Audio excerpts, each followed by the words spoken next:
Pickaxe. Hello and welcome to this week's podcast intro for the One Life Left radio show. I'm Simon Byron. I am Steve Curran. Now, the challenge with deciding that you're not going to do one of these podcast introductions because you are pressed for time when you should be getting the family ready, up and out to school, is that by mentioning it in the podcast intro, you're actually doing one itself. We haven't got a lot of time for reasons that will become clear. Thank you for listening. Here's the show.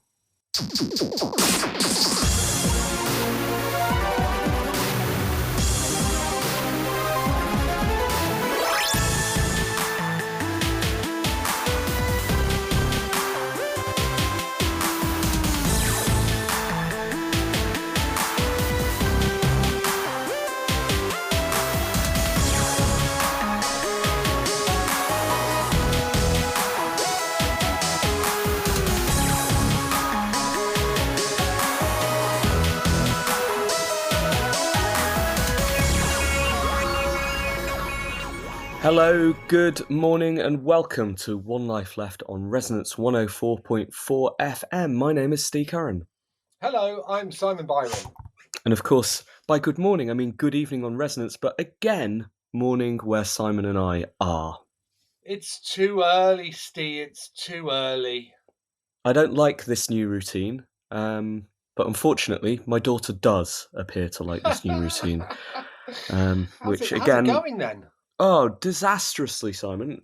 During the day, calm negotiations about what's going to happen this evening. In the evening, everything written off. I don't know how to sleep. Well, lie down. I don't know how. Well, just lie down. I don't know how. Which degenerates into screaming for about an hour and a half until she gets tired and then falls asleep, which I suppose is a method of, I suppose she does know how to go to sleep. It involves yelling at me for an hour and a half. But either way, that means we can no longer take our calm, stress-free Sunday evening recording slot. And instead, here we are, bright and early on a Monday morning. Has your daughter got a direct link to mine, incidentally? Are they on some sort of Apple device together? Because at 1 o'clock last night, my daughter came into our bedroom and said that her ear hurt. And so I got up, I coaxed her back to her bed, I stroked her until she nodded off. I came back in, and then just as I was falling back asleep, she came back in and her ear hurt. So I did the same again. Then the third time, Kate got up.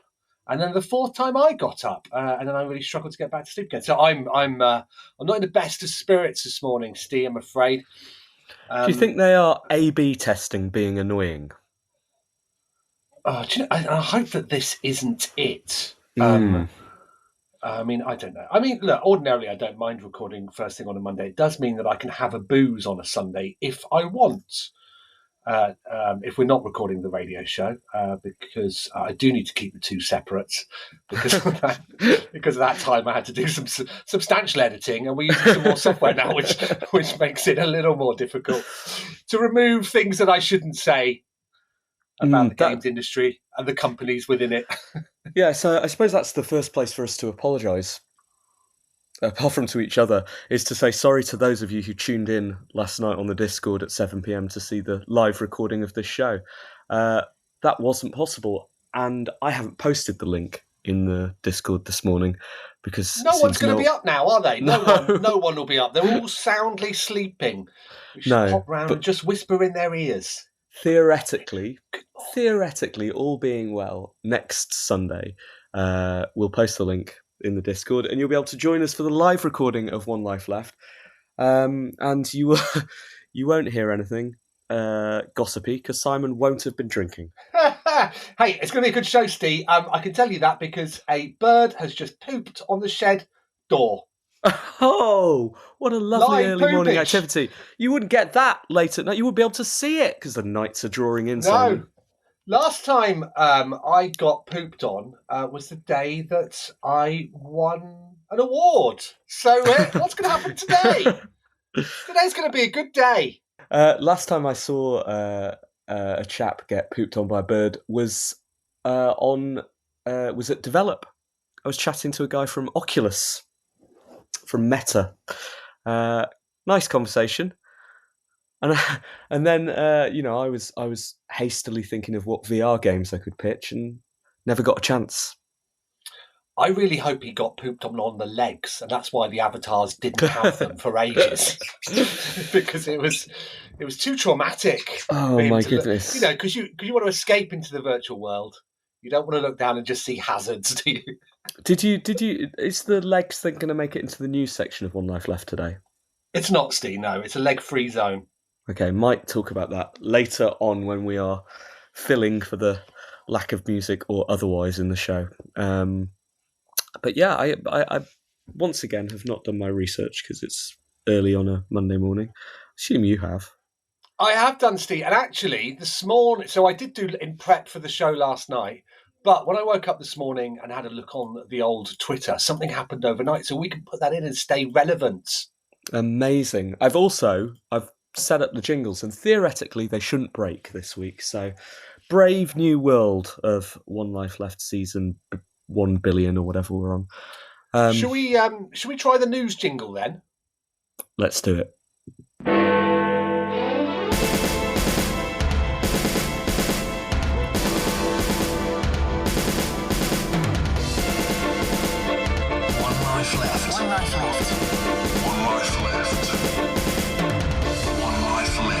Video game news with Anne Scantleberry.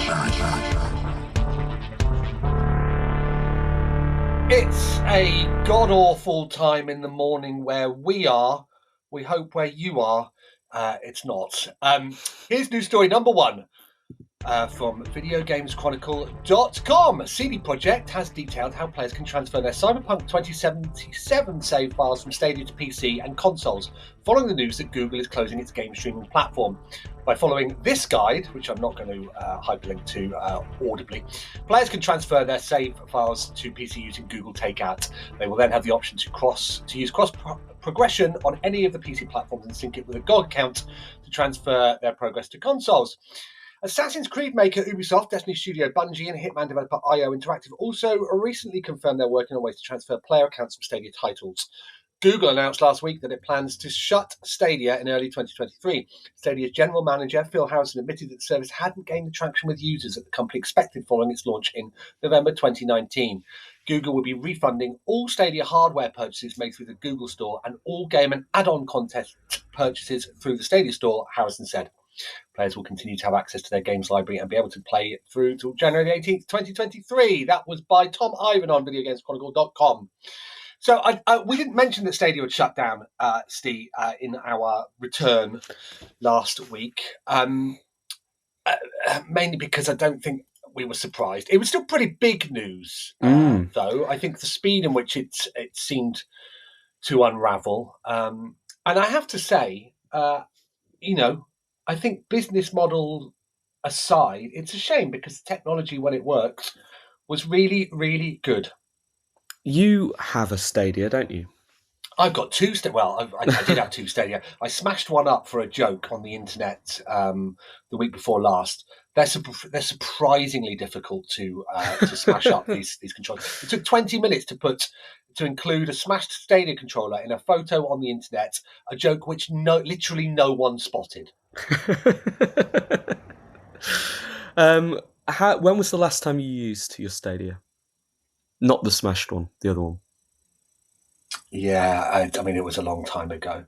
I was. It's funny, isn't it? Because there was always concern when Google announced the service, given its enthusiasm for closing things, that it doesn't seem to be doing what it needs to do. Certainly, under their predictions. That combined with the really strange business model, a mix of buy this and play it for free, but you need to pay more if you want to play it in a higher resolution, etc. Combined with a lack of sort of continuous AAA releases. There were the odd ones here and there, Cyberpunk being one. it never looked good for the long-term prospects. However, I think that the last time I thought of Stadia as a player was when I rebought Assassin's Creed Valhalla on the Ubisoft Connect store. I mean, my life is a series of poor choices, Steve. And I loaded it up on PC, and it just picked off where I'd been on Stadia, because it was linked through an Ubisoft account, and I was like, "Oh wow, that's really cool! If only I hadn't had to buy this game twice." Yeah. Now, I never bought it twice at full price. I think Valhalla originally on... Oh, it may have been the other way around. Actually, yeah, I think it was. I bought it on PC first and then got it super discounted on Stadia. And then when I loaded it up on Stadia, it had the PC save on it. And I'm like, this is really cool. But that could have cost me £120.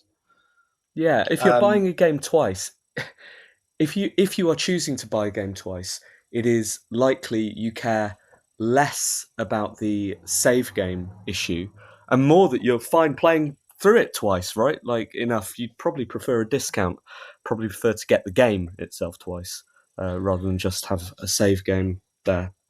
Seamless but pointless.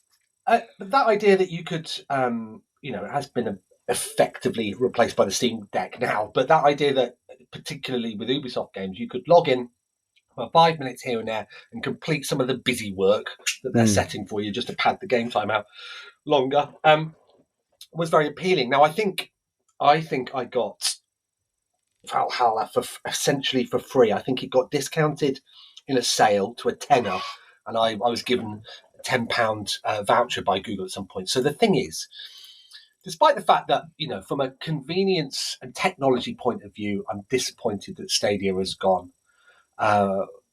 What they've done by refunding everybody everything, is really good. So hats off to them there. The thing is it everything? It is everything, hardware and software. But that's not your... What about your subscription fee? Oh, not your subscription fee, I don't believe. I don't think so either. But even so, I still think it's a very good thing to be doing. Perhaps that speaks to how little they have to refund there. I mean, I'm sure it's a huge number for you or I, but if they had got the take-up that they had hoped for, then that number would be harder for them to give back. And the unintended consequence of this all is that it now makes me regret I didn't spend more on Stadia stuff. I'm like, oh God, I bought. What did I buy? I bought a few bits here and there, but not very. I don't think I'm getting much free money from Google. Shame. I was at a Reboot develop when the news of this broke. And I heard about it for the first time on The Verge, reading the news story there. Now, that wasn't a surprise to me, because famously, One Life Left got disinvited to the Stadia roundtable when Stadia was launched. So yeah, it wasn't a surprise to me that we weren't on their mailing list, letting everyone know that this was coming.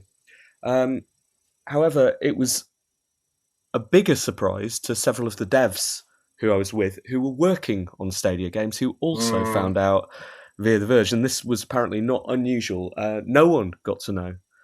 They didn't tell the devs, and these were people whose games were launching within the next week on Stadia. So that wasn't handled very well, was it?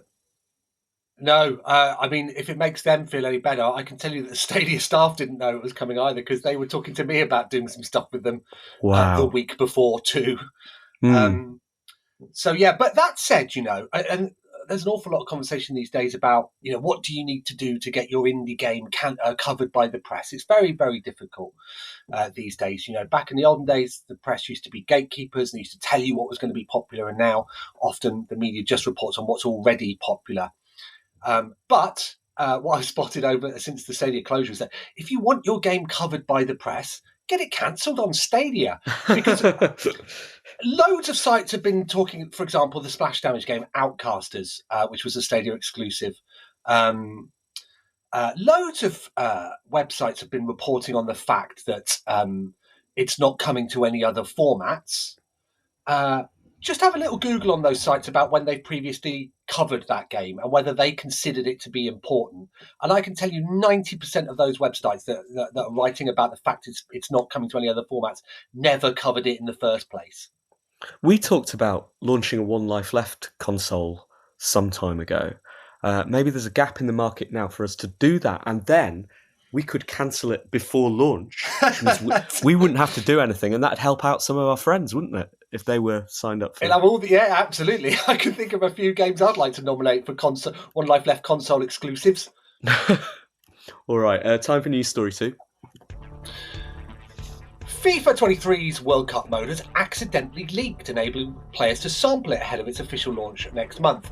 Multiple PlayStation 5 players have reported gaining access to the mode this week, and while some were only able to access its menus, YouTuber Nick RTFM managed to play a number of online matches, which are viewable in the video below, writes VideoGamesChronicle.com, posted by Tom Ivan. He said he was able to access the mode by going into Ultimate Team, selecting multiplayer activities, clicking FIFA World Cup online quick plays, and then hitting the back button and going to online tournament. Marvel and EA recently announced plans to collaborate on a series of special FUT 23 items featuring comic book style illustrations of players, which will be made available when the game's free World Cup mode launches in November. As well as next month's FIFA World Cup Qatar 2022 mode, EA plans to release a FIFA Women's World Cup Australia and New Zealand 2023 mode in the build up to next year's tournament. FIFA 23 was also briefly playable on Xbox in late August, a month ahead of its official release. So there we go. Loads of stuff has been leaking all over the blimmin' show. I've noticed, Steve, when I've been logging onto Steam this week, that little Steve Curran's been playing a lot of FIFA, hasn't he? Yeah, I went back. I went back because I wanted to follow up on last week's. We did that in the news section, didn't we? Very thorough. Are you addicted to Ultimate Team, Steve? Are you? Have you got something to tell us? Still haven't touched FIFA Ultimate Team. But I was interested because you'd asked me how well they'd done Edgeley Park, the stadium, stadium that Stockport play at. So I wanted to. I wasn't sure that was the case, and indeed it's not. There's a lower league stadium, a generic one that all the lower league teams play at. Although I did initially go, that is quite like, oh no, it's just a few sheds. It's and yeah, I've been playing FIFA. Now the thing that I would like to say with regards to this news story is, I guess that will have been patched out already, because every time I load up FIFA, it takes me, 10 to 15 minutes to get into the game. Partly because you've got to download the latest patch, and the patch either for the game or for EA's anti-cheat or whatever, and the game seems to reboot itself a couple of times. But partly because there's just so much heavy menu work that goes through. It just goes start, hold down the button now, start again. Do you want to do this? No, I just want to play a Stockport against Grimsby, like everybody else, I assume. Why is that not the default prompt? It should be. It feels to me there's no good having a quick start button if it's already hidden behind 12 menus. But yeah, I'm sort of enjoying it. I think the football's good. It's quite slick. I'm having that problem that I've had before in FIFA games, in that right now the level, which seems to auto-adjust, is set too easy for me. So unlike real-life Stockport, I'm winning every game 3-0 or 4-0. And, mildly enjoying that, but wish there'd be a bit more challenge. But if I bump it up, then I start losing, and I don't like that at all. So yeah, it's too easy or too difficult for me. Just like real football. No, that's clearly just too difficult at the moment. World Cup mode, that's better than it used to be in the sort of early 2000s, isn't it? When they used to drop FIFA World Cup edition. Used to sell it, yeah. Yeah, so it's good for that. And yeah, will you play this? I will play that. I won't play it Steam, no, because it's not supported on the Steam Deck, and I've decided to exclusively play on the Steam Deck from now on. Oh, really? Okay. Yeah, because that anti-cheat. Okay. You'll find me rolling around the menus of FIFA 22, which is very, very playable on Steam Deck. QPR are in that, aren't they? The other thing have they been kicked out of 23? They should have been. The other thing that should have been after Saturday. I tell you that now. Oh, tell me about it. The other thing that I will do. Should we turn this into a football show? What? We crack open the beers and be lads. We had another player sent off on Saturday. Lost 3-1 at home to Grimsby. Disastrous. We lost 3-1 away to Luton. That seems mildly better. What, losing to Luton? Well, I don't think so, Steve. Do you know the history between QPR and Luton? I don't. And I don't know why we dislike each other. We've got another 40 minutes. So let me tell you. Let's lean in. Let me tell you that we do. We once beat them 6-0 in the early round of the FA Cup, and they won't forget about it. We're a video game radio show. I think it's time for the third news story. Square Enix has announced that its mobile battle royale game based on Final Fantasy VII is being shut down. Final Fantasy VII, the first Soldier, was released on iOS and Android on November 17th, 2021, writes Chris Scullion on VideoGamesChronicle.com. A statement posted on social media claimed the decision was made because its developers haven't been able to deliver the experience that we were hoping to. It's with a heavy heart that we're announcing the end of service for Final Fantasy VII, the first Soldier, it reads. We will be ending service at 0700 UTC on January the 11th, 2023. Despite all our efforts to bring you regular updates and fresh and exciting content, we haven't been able to deliver the experience we were hoping to and that you all deserve. So we made the extremely tough decision to end service for Final Fantasy VII, the first Soldier. We'd like to thank you all for supporting that her was mine, because if you hadn't supported it, they wouldn't be shutting it down, would they? We'd like to thank you all for supporting us over the past year. Although there are only a little less than 3 months till service ends, we will continue to make updates during this time. We hope you will continue to enjoy Final Fantasy VII, the first Soldier, until the very end. Steve, they say nothing lasts forever. It turns out some things don't last 14 months. What is this game? I mean, I don't know. And as a Final Fantasy VII fan with an Android phone, you would have thought this was right up my street. Do you want to guess what it is? I'm going to guess that it's a gacha mechanic-based Final Fantasy combat game where you collect different characters and maybe fight them against each other, auto chess style. Okay, well, I mean, that's more detailed than I would speculate. I would just repeat the subhead from VideoGamesChronicle.com that it's a mobile battle royale. Using those mechanics. Yeah, I mean, again, mobile. I have been playing a few mobile games actually recently. So it's not that I'm anti them, but battle royale, I'm just not good enough for them. And despite the fact it's set in the Final Fantasy VII universe, I was just never going to play it. So most of these games, the mobile games mechanics that I alluded to, or battle royale games, the way they profit is not from the initial sale of the game, but from the sale of microtransactions, or even whale style. If you buy these things or buy these gems, you will have access to the best characters, the best weapons, and therefore you will be the best. And so you can sink a lot of money into it very, very quickly, and you can become the best at the game. It is kind of pay to win. Now, I'm not saying this game is that, but I am assuming it is.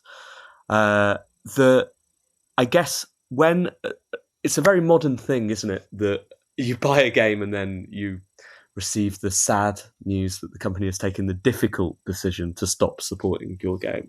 When you're playing like a normal, I guess mobile games are the norm these days, but when you're playing a PC game where you've just been playing with your friends, and suddenly the server's ripped out from underneath you, then that is sad because you lose the opportunity to play it. But you've always got the good times to look back on. When one of these servers is shut down, I guess if you've sunk a lot of money into it, you're suddenly faced with the stark realization of, what have I done? Like, what was that for? Yeah, and it just goes to show, so this is Square's second title that they're ending service on, a phrase that I've not particularly heard, but they seems to be the stock reason. That's like shuttering, end service. It's their second. We've seen Ubisoft again on their free-to-play games. I forget what that one was called. It had Rocket in the name, didn't it? It's just a real challenge. If you're giving away, if your game needs people to play it and you're giving it away for free, if those people don't come because they've got loads of other stuff to do, it just shows the challenges there. Really, I don't know. Do you think maybe this signals a return to premium models, Steve, or are we always going to back to the good old days of paying £70 for a cartridge?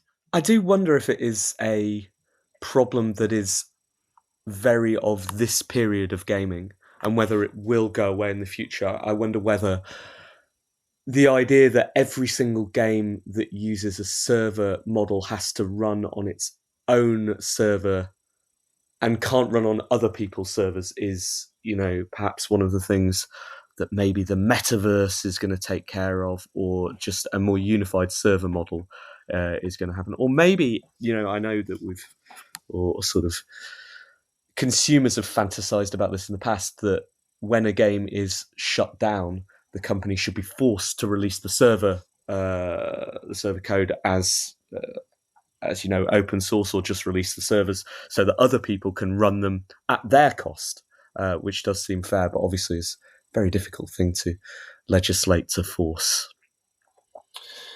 A couple of quick stories for you then, Steve, because luxury Swiss watchmaker Tag Heuer has teamed up with Nintendo for another collaboration, this time to make a pair of Mario Kart watches. The lineup, named the Tag Heuer Formula 1 times Mario Kart Limited Edition, comes in two designs, a chronograph and a tourbillon chronograph. The tourbillon chronograph is the more premium product of the two, costing £21,000 and limited to 250 in total. Meanwhile, the chronograph will cost a mere 3,550 and is limited to 3,000 watches. Writes Chris Scullion on VideoGamesChronicle.com. Have you seen these, Steve? I have not. Describe them to me. They look like tag watches with little Mario Kart characters and icons within. And they say Mario Kart on the outside. And they also say, I have more money than sense. Do you have a watch? I do. I have a Samsung Galaxy Watch 4 Of course Classic. you do. Of course you do. Your Batman watch. It is Batman. I did. I moved it briefly. Somebody on the internet made a Casio retro one, and I moved to that briefly, but it ate my battery too quickly, so I moved back to the Batman. Yeah, I don't have a watch, and I sort of don't. How'd you tell the time then? By looking at my phone like every normal person. Well, you wear your phone on your wrist? No, just on a necklace attached to my award around my neck. Well, Steve, given all the billions that you have, maybe this is for you. It does look. I mean, it looks like a watch. It looks ridiculous, but I'd buy it for 20 quid. Of course you would. You said you got another news story. I did, and this is the one that it was announced overnight, Steve, that if we had recorded last night, our listeners would not be aware of. This is from PCGamer.com. Following months of rumours and leaks, it seems like we might actually find out for sure what's happening with the Silent Hill series this week. Konami announced something it's calling the Silent Hill transmission will be happening on October the 19th in a tweet that opens up by quoting Silent Hill 2's tagline, "In your restless dreams, do you see that town?" No. No. I don't. I'll tell you what I see. I see York University, and I haven't done any work for my exams. And then I'm really worried about it. And then I wake up. What's the point? It's 20 years ago. I've not used my degree once since I just about got it. I don't know. Make a Silent Hill about that. York is quite bleak, actually. It's quite quite misty and horrifying. So, does it have a sexy Charles Cecil coming out of the river to signify some impending doom, i.e., your partner's head's going to be turned? Yeah, I mean, I could not care less about Silent Hill, but I did include this for the the timely nature of the story breaking. 20. So it was. We went to York University for your 30th birthday. We did a tour of places, didn't we? We did. That was 20 years ago. And I remember because we must have talked about this on the show as well, like 10 years ago. So I remember when we did it, went back to the radio station where I was in charge. So I ran the radio station at York University and knocked on the door, and they were quite confused to see just some random men turning up. Yeah. Edge magazine. Yeah. No, it's a video games magazine. No? Okay. But then we asked to see the records, and all mention of me had been scrubbed from the records. Who knows? It's back now? Have you done anything? Have you done anything since?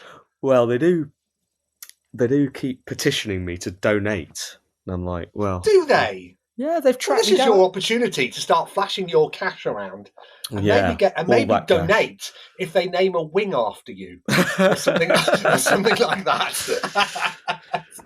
The one life left. You know what? I should do that, and it should be the Charles Cecil Ursula Andress wing. Yeah. All right. Is that the end of the news? That's the end of the news. Okay, thanks, Simon. One Life Left video game news with Anne Scantleberry.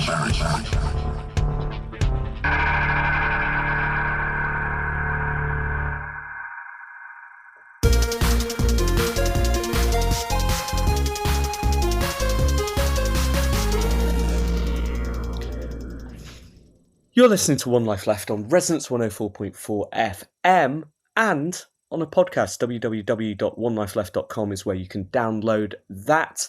If you go there, you'll be able to read the show notes, which will talk about what's happened and provide any useful links. I don't know if we have any useful links this episode, but there will be a link to the Discord as well. You can join us there for live recording of the show if we ever manage to make that happen, theoretically 7 p.m. on a Sunday night. The show notes have been written by our under caretaker, Phil. So thank you very, very much for that. This is the part of the show where we would normally play some music, but we're having some rights issues right now for those, aren't we, Simon? Indeed we are. Combined with new software issues, it means that we're a music-free zone at the moment. But I did wonder if we could play a little clip of some music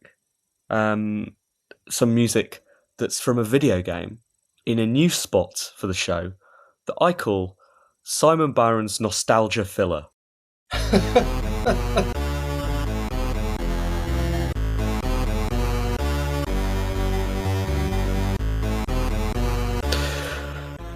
Simon, do you remember this piece of music? I do, of course I do.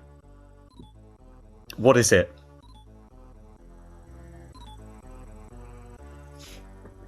God, I really know it. Why are you doing this? Well, filler for a start, but also because when I thought, what video game music could we use on the show? This was the first piece of music that came to mind. It's Ghosts and Goblins, isn't it? No, it's not. What is it? But it is a side scroller.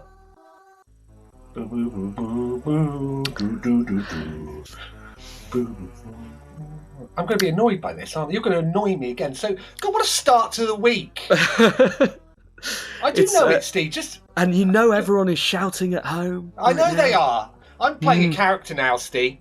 Imagine if we did have people watching. They'd be in the chat, wouldn't they? Of course I know. Well, you are playing a character in this game. You're playing a movie character.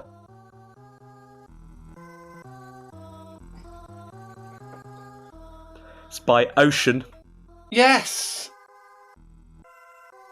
The most famous of their side-scrolling movie-based games. Oh, it's RoboCop. Of course it is. It's RoboCop. Of course it is.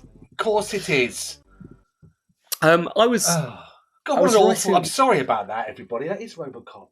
I was writing a Maraoke song the other day to be debuted at the next Maraoke about that era of games, and I was trying to think of what genres don't exist that have been kind of eliminated. And the one that always comes to mind is that kind of side scroll. You really, really don't get many side scrolls. If you do, they are straight up kind of left to right, and they'll always have a bit of, they'll always have a bit of Metroidvania in there as well. Things like RoboCop, where you're essentially exploring a kind of maze with a bit of gravity, killing stuff. I don't know that stuff exists anymore, right? We've grown out of it, haven't we? Those games were just designed to take your money off you. I mean, what game isn't? Well, the free-to-play ones. Not sure about that. No, I don't. Itch.io games, that's all I can think of. But like, the sort of classic side scroller, which was a heavy genre in the early 90s, wasn't it? Ocean kicking out one for every blockbuster action film. Well, Steve, I'm afraid your comparison in this instance is unfair because that's based on a coin-op, of course. Whereas the Ocean licenses is like, so you're thinking of Batman and Hudson Hawk and sure. The Blues Brothers. That was Titus. Yeah. Again, people listening at home going, Titus. Yeah. So, in this instance, I'm afraid, Steve, that's not the best example. Thank you for your expertise. That's why we do this feature. It's credibility back. It's right back. All right, time for the letters. Oh no, it's doing that thing again. The jingle thing. Did you click it more than once? No. Oh, hold on. RoboCop. That's interesting. Okay, we've got the ident. Ah, okay, maybe this is just broken. All right, time for the letters. The letters one is broken. Time for the letters. Time for the letters. Well, do we have any letters this week? We do. Thank you to Chris Conroy, who writes, "Dear team and SSG, as someone who's interested in The Sims, as someone who's interested in The Sims, peaked around the time of Steve Hoggerty's 5 out of 100 review of an H&M expansion pack. I was surprised to learn that as the series continued, it featured Sim-lish versions of songs recorded by artists like Katy Perry, the Black Eyed Peas, Depeche Mode, and Flaming Lips. The results are odd and slightly unsettling. Everything is as it should be, apart from the almost but not quite right lyrics, like the singers are camping out in the uncanny valley." More here, and he links to www.20k.org.episodes.sul for those needing citations. What are your favourite uncanny valley moments in gaming? Those times where it's almost there, but just wrong enough to jar. Your chum, Charber, correspondent Chris Conroy. It's a good question, Chris. Yesterday I started playing Horizon Zero Dawn on the old Steam Deck because I'd tried it a while ago. Generally don't like games where bows and arrows are the main weapon in them for some reason. Actually, I was thinking about this. I think that's because, when you fire a weapon in a video game, you pull the trigger, whereas on a bow and arrow, you pull and then release. And that's odd to me. And also, I'm not very good at bow and arrows. Anyway, in the opening cutscenes, Alloy is using. So the engine is showing off its graphical fidelity to such an extent that it looks like she's been covered in a bucket of water. She's just glistening. So I thought, that's weird. Why is she wet all the time? And it's just a style choice, I believe. Huh. I mean, I'm having a lot of uncanny valley moments with FIFA where I recognise the players, but I don't. It's all a little bit weird. Like you say, I'm sure that is due to the level of football that Stockport play at rather than the talent of the FIFA game creators. I love it. I'm in love with Charlie Austin for the 2 brilliant times he spent at Queen's Park Rangers. And what's nice about the Charlie Austin model is that he doesn't age. And so actually he's from the Charlie Austin in FIFA remains the handsome Charlie Austin from the heydays of the QPR success that he found, and not, the slightly older, still good looking.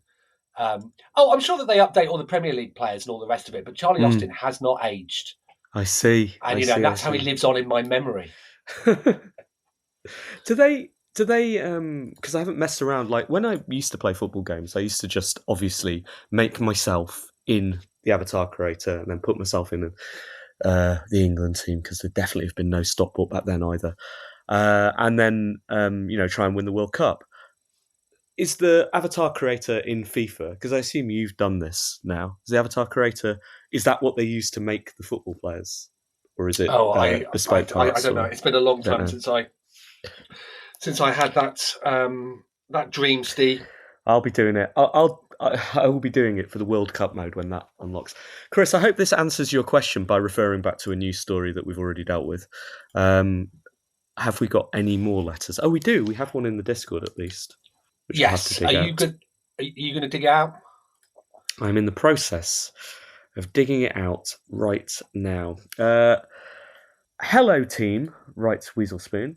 Kevin Bacon keeps popping up on my TV and telling me to buy the ultimate iPhone, which I think means there'll never be another one. In one shot, he's playing games in space and talks about the fantastic screen, but it looks to me like he's playing Samarost, the 2003 Flash game. I'm sure it's the recent remaster, but it's jarring to see something so old lauded as cutting edge. What old games do you see people rediscovering and thinking they're new? Alternatively, how has Kevin Bacon annoyed you recently? Pip, Roberts. Well, I can answer the latter, Robert. Thank you for the question. That advert where he rocks up at a family's home, sets up some TVs, and implies that this family whose house he's just burst into are landing a plane by using broadband to communicate vocally to the pilots. And at the end of it, the young girl in the house goes, "Oh my God, I can't believe we just landed a plane." And you didn't. You didn't, the pilot did. It's just ridiculous. The whole setup and premise and outcome is ridiculous. And you didn't land a plane. The pilot did. You might have said to the pilot, "You're cleared to land." You didn't land that plane. And Kevin Bacon should have stepped in and gone, "You didn't." But he doesn't. How do you think air traffic controllers refer to the action of bringing planes into land then? Well, I don't think after everyone landed that they take all the credit for it. Oh my God, we just landed a plane. Oh my God, we just landed a plane. Well, if I bake some cookies, I don't make all the ingredients, do I, Simon? I don't make the chocolate that goes in the in the cookies. Well, I'm not suggesting that she gives birth to the pilot.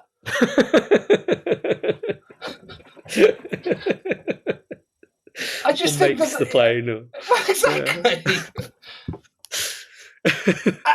And that's not technology that's unique to broadband, right? You could do it without the internet via the radio waves.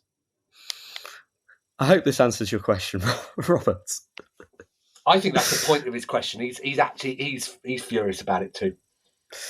Old games, you see people rediscovering. I think the problem is I only hang around with old people, and they've seen them all before. I don't see anyone rediscovering anything. I just see people looking at new games and saying, "Yeah, I've played it. I played it before, back when it was something else." You would think that was a trend. I do see, Simon, as Maraoke's references to old games stay like Charlie Austin frozen in time, but our audience stays age 25. I see them increasingly bewildered by references to... we actually had a meeting about this the other day, and we're going to have to put images in a lot of the songs to explain what the Atari Jaguar is, or what Tempest the game is. I think you're going about this. Are you going about this entirely the wrong way, Steve? What you need to do is have an entrance exam on the door and stop people coming in if they're not up to date. And by up to date, I mean spanning the entire history. The opposite. Video games. Exactly. All right. Thank you all for your letters this month, and by all of you, I mean this week. By both of you, Chris and Robert. If you want to write a letter to One Life Left, you can do so by emailing team@onelifeleft.com, or by posting your letter in the Discord. It's that easy, and you can find a link to our Discord either on the Twitter or, I was going to say in the Discord. You probably don't need it if you're in the Discord. There we go. All right, that's it. Thanks for your letters.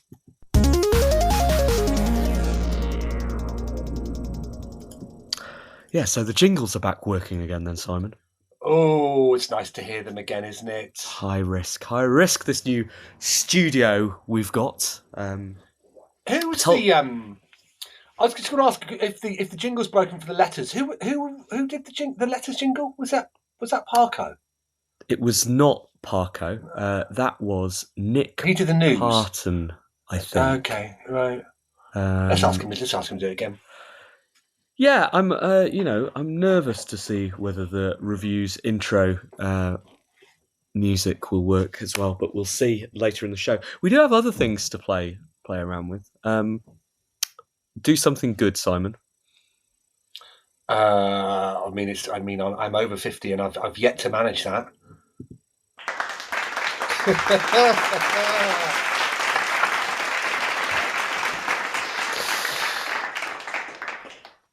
And if one of us ever does anything funny,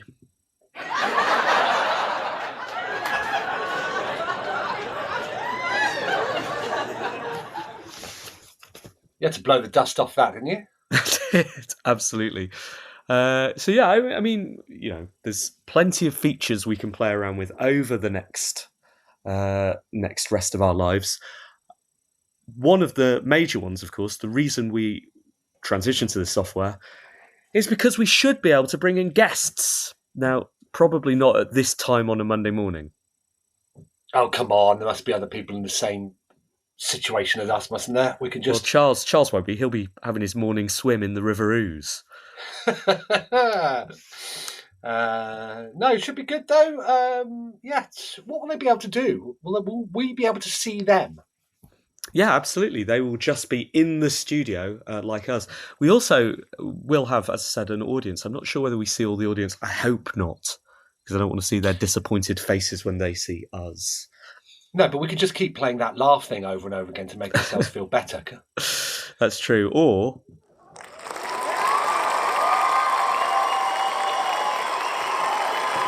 It's enough of that. It goes on for about 36 seconds, which honestly, when we're filling, is probably quite useful. Fair enough. You were going to talk about something else, weren't you, before we got onto the reviews? I was going to talk about legs, Simon, because I wanted to ask you about that. Yep. So, for those of you who don't know, this week, Meta, the company behind Facebook and, more relevantly to One Life Left, Oculus, announced that their avatars in their new metaverse will have legs. And the internet reacted predictably in that everyone burst out laughing at the ridiculous video of Mark Zuckerberg showing off his brand new legs in the metaverse.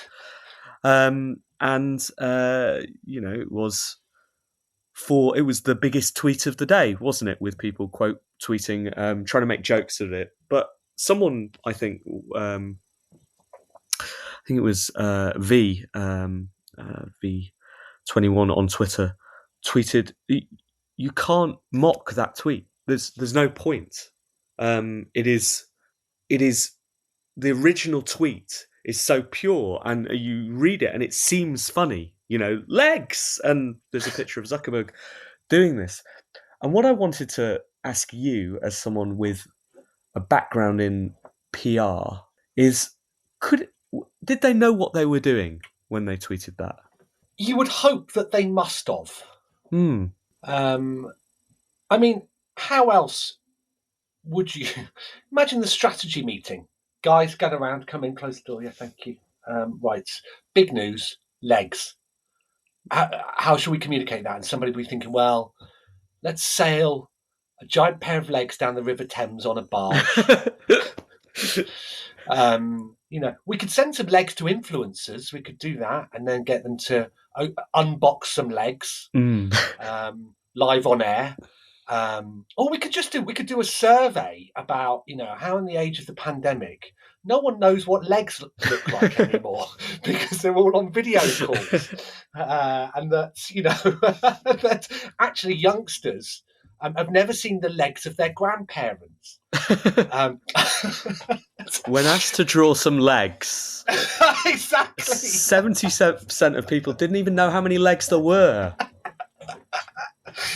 Did you know the average person has fewer than 2 legs, Steve? Incredible. It's a strange stat, but true. But true. Hey, I think Meta need to hire us, don't they? Surely. What started off as joke ideas, I think all of them could be very good. But yeah, surely the legs post was done with the intention of it being stupid. But what is the outcome? I can only think is that, they think that people are going to they're going to retweet that, but then they're going to look at the fidelity of this sort of post-Kinect universe with Zuckerberg showing off his legs. And they're going to go, oh, that looks good. Yeah. Well, I wasn't sure about VR before because you haven't got any legs in it. And now I'm 100% in it and I'm going to buy the Quest Pro. Of course, it subsequently emerged that all of that stuff was just faked anyway, and that it isn't the tech that people are going to be using. And so, the reason I say post-Kinect universe is one of the gifts that was being passed around response was the announcement of Kinect showing someone doing similar stuff and the legs all going wonky and not really working. So, yeah, looking forward to that in our brand new metaverse that no one is using. See you there. Let's do the reviews. Simon, what have you been playing this week? So, I was really interested in a game called Sunday Gold from Team 17, which has been lauded as best role-playing game at Gamescom and best indie game at Gamescom. So, finalists. Point-and-click turn-based adventure game set in a grim dystopian future. It looked really interesting stylistically, what have you. I have got a key from Team 17. Thank you, Team 17, for sending it. It's not got controller support, so when you play it on the Steam Deck, you've got to use the touchpads, and nobody uses the touchpads on the Steam Deck. So I'm unable. Well, I am able to play it, and Steam Deck compatibility says playable, but that says that you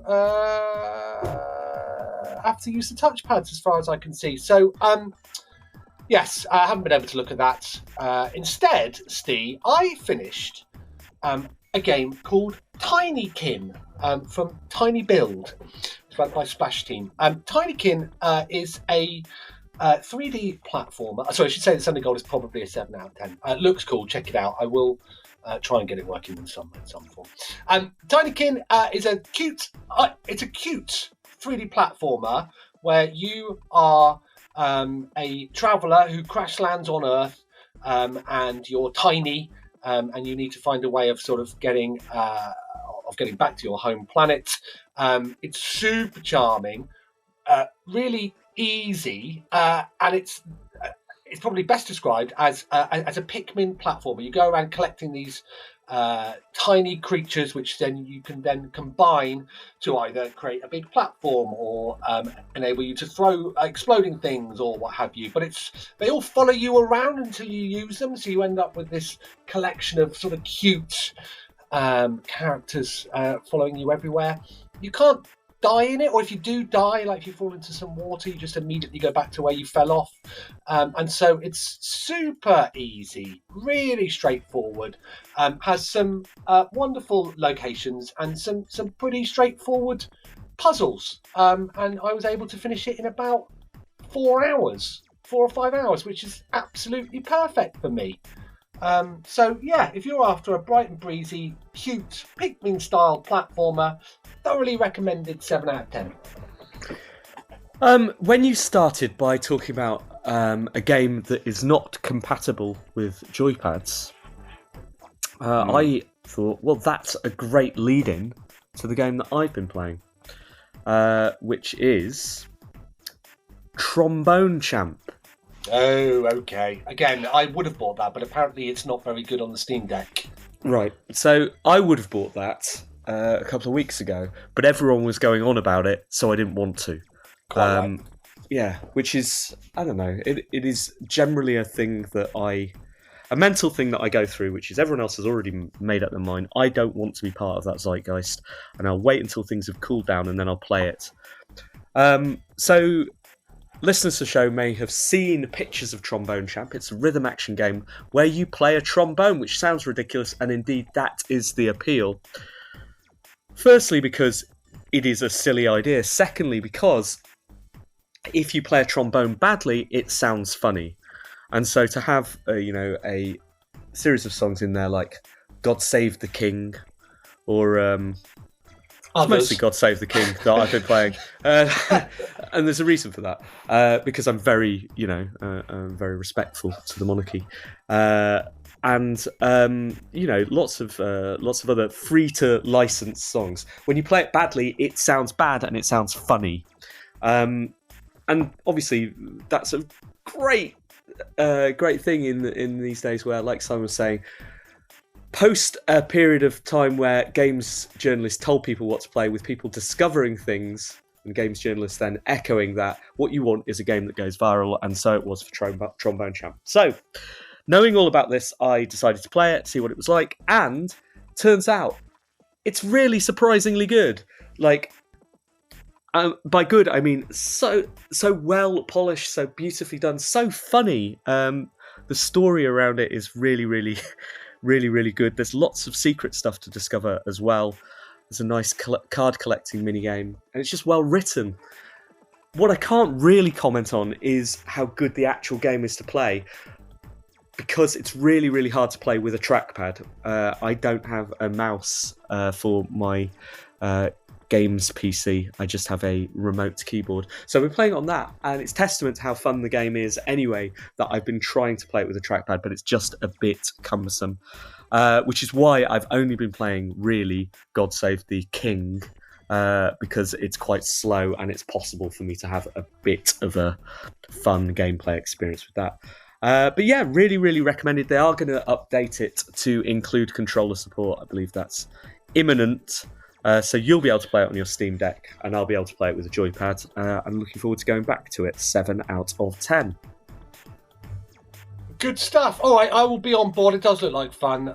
Big fan of that sort of game. I was pootling around the market yesterday, and I saw loads of old Guitar Hero controllers, and I thought, God, I've thrown loads of those away. I should buy them. I didn't, but I will do. I feel it's imminent. Short mention as well for Paradise Marsh, which is a gentle Proteus-like exploring game about finding animals and catching them. Really enjoyed that, and looking forward to playing that with my daughter when she is not on a screen time ban for yelling at me every evening. 7 out of 10. Whoa. Good. All right. Well, we're hurting towards the end of the show, Steve. I think that might be it. Pretty much. Any other business from your side? Nope. No other business from my side as well. We got through it today. Well, jingles worked well, apart from the backing music and the letters, which I will look into for next week. I think that's it, Simon. That's it, Steve. All right. Until next week, we've been One Life Left. Thank you very much for listening. Thank you to Resonance for hosting as well. Goodbye. Goodbye. Goodbye.